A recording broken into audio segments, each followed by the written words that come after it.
We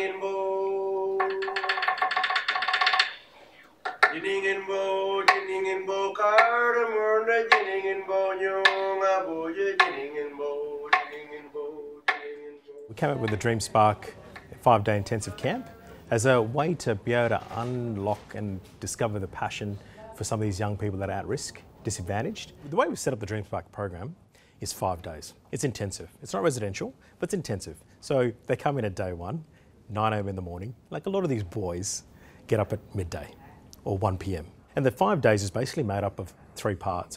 First part, it's about identifying, who am I? What do I do?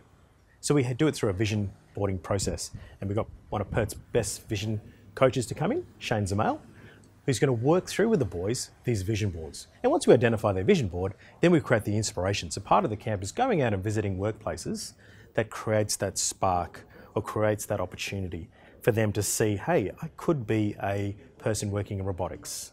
I could be a person working in virtual reality. So we go out to these workplaces. And then the last bit is actually making sure that they have a plan. So you've got this vision board. How do you actually make that into action? So we have one of Perth's best career coaches, Jenny Dellavedova, who's come in, who's actually going to work with the boys to then, after the camp, action their vision board into a career plan. Because it's a pilot program, we had to handpick the boys and we identified the ones that were showing the most potential for becoming future leaders. We've realised that they've got so many different challenges that are facing them as individuals in their community and personally, but we selected them as the ones that were showing the most potential, that really needed that help to get started. My name's Mark. I grew up in a foster home because I was taken into foster care when I was 5 weeks old because my parents were bad people. My case manager from DCP, well, the Department for Child Protection, brought up a camp from Student Edge, and I thought, you know what, I'll go to the information day. I liked what I heard, so I put my name down and here I am today. My name is Shash, I'm 16 years old, studying year 12 at Box Senior High School. My dad died, so my mum's the only one alive, but she still wants the best for me, so I'm in DCP, but I live with my grandmother and the rest of my family. I'll sit home all the time, and they just come and ask me if I want to do a camp. So thought I'd do it to get out the house. When I was little, like 8, 9, I left my mum and my dad because my daddy was in and out of jail. Mum was just alcoholic, drinking all the time. So yeah, I had to stand on my own 2 feet. Just went from one house to another house. Just got charges, more charges. End up finding my missus that I got now. End up finding her and she ended up pregnant. And she told me, like, if you want to stay with me, you know, you need to stop stealing. So yeah, that's where I am now.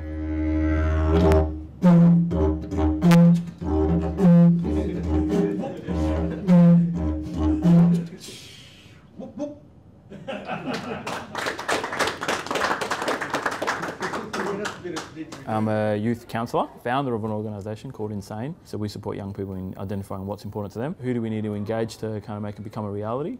And then measure the actions on how we're going to got them to make it happen. I'm going to share my story, and then what we're going to do is we're going to create exactly what it is that is of importance to you.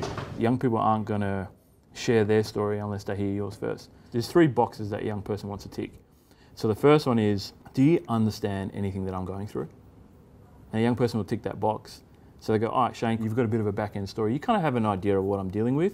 I'll give you this much information.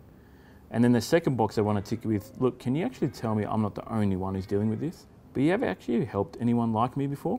So we've got to be able to communicate that, you know, the young person, you're not alone. And the last box I want to tick is, can I actually trust you to deliver? And that's what we've identified. There's 3 main boxes that young people want to tick before they can share their story. And that's kind of the basis of, I guess, how Insane works, and kind of we brought that to the Dream Spark, is that young people aren't going to share their story unless they can tick them boxes for themselves. First day, I was dropped off at White Line, which is where all of us boys meet up. And at first I was just sitting by myself, a bit bored, didn't know much of the boys, so yeah, I just kept to myself. The first day, it was a bit like, okay, who are these people? Why are they here? What have they done in their life? And sort of getting to know everybody. But after that, once you get to know everybody, you notice they're good people on the inside. You just got to get there. Deep down, I reckon they're all good guys, and I've enjoyed getting to know them. It was all right, I guess. Just to, you know, go out for the day, come here, learn a little bit about, you know, other people's lives and their businesses. The first day was go-karting with a V8 supercar driver. So we tried to beat him on a little course, but he won. As like the day progressed, I pretty much just opened up, became friends with most of the boys, and enjoy myself now. At the end of the first day, I was looking forward to the second day because I just realised that maybe, you know, we are doing fun things. Second day, I was like, this is a pretty cool camp. Went to the drone company thing. Yeah, I never flew a drone, but them other boys did. I was a bit nervous because I meet new people, which sometimes I'm not really good at. I get a bit anxious, but yeah, I got over my fears. I came back and I'm enjoying it. On the third day, we went to Roy Hill, a mining company, a big organisation, and we got to meet a few important people there, and they just like explained their job and what they do, and opened up our vision, I guess, and yeah, just to see if we like that, if we're into that stuff, and maybe if we even would pursue that. And we got to see all people go on the computers and mess around with like all the mine and stuff. And we went to the Bobcat thing, yeah, and we were looking at robots. Them little toy machines.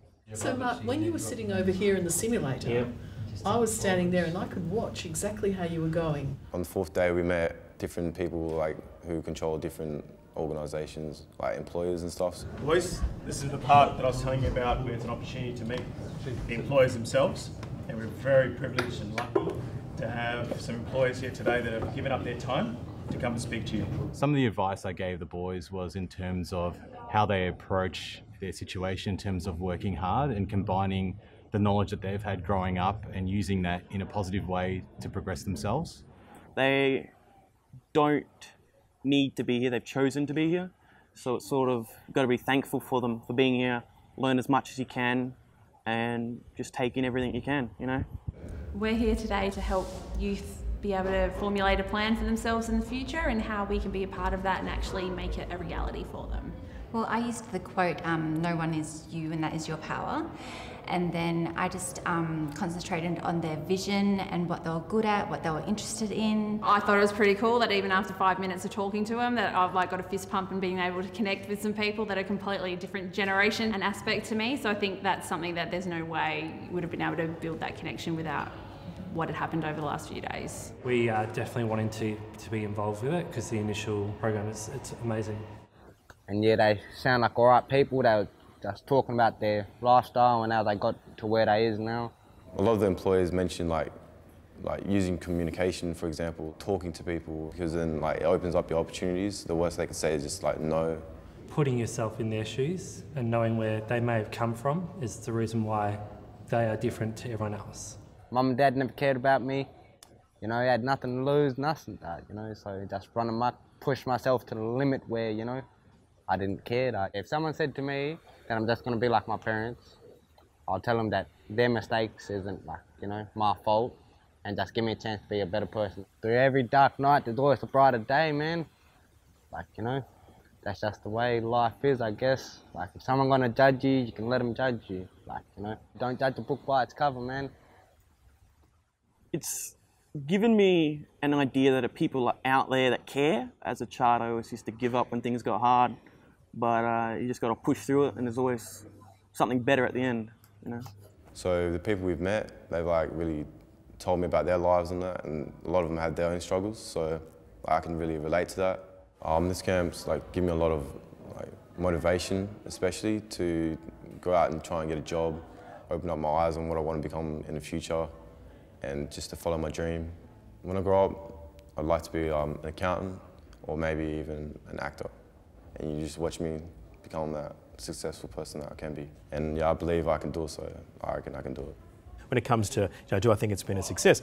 I think we're at the first step of success. I think there's a few steps to come, but I think the first step has been a success.